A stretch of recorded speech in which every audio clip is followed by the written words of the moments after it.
মামলার যে এজাহার, সেখানে বলা হয়েছে যে আমরা আমরা নাকি সরকার উৎখাতে ষড়যন্ত্র করছিলাম।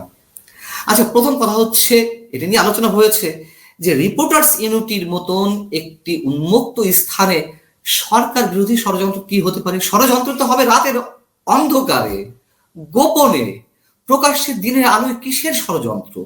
এবং ব্যারিস্টার সারা হোসেন তো বলেছেন আদালতে যে যদি অভিযুক্ত ব্যক্তির মাধ্যমে রাষ্ট্রীয় সম্পদ সম্পত্তি বিনষ্ট হয়ে থাকে, তাহলে তিনি সেই আইনের অধীনে অভিযুক্ত হবেন। রাষ্ট্রীয় সম্পদ কোথায় বিনষ্ট হয়েছে? কে বিনষ্ট করেছে? কোথায় বিনষ্ট করেছে? বরং যারা মব ক্রিয়েট করলো, মুক্তিযোদ্ধাদেরকে যারা রক্তাক্ত করলো, মুক্তিযোদ্ধার গলার টিপে উঁচু করে তুলে ধরলো, মুক্তিযোদ্ধার গলার টিপে ধরে উঁচু করা মানে কি? পুরো বাংলাদেশের গলা টিপে ধরা, পুরো বাংলাদেশের গলাকে টিপে ধরা হয়েছে।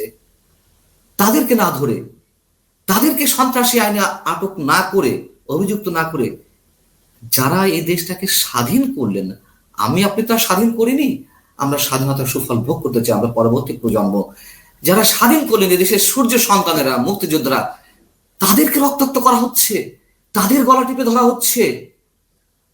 ভিডিও ফুটেজ রয়েছে, সেইগুলো দেখে তারা কোনো ব্যবস্থা নিল না। আর মুক্তিযোদ্ধাদেরকে ধরে আটক করা হলো। 80 বছরের ঊর্ধ্বে মুক্তিযোদ্ধারা রয়েছেন কয়েকজন।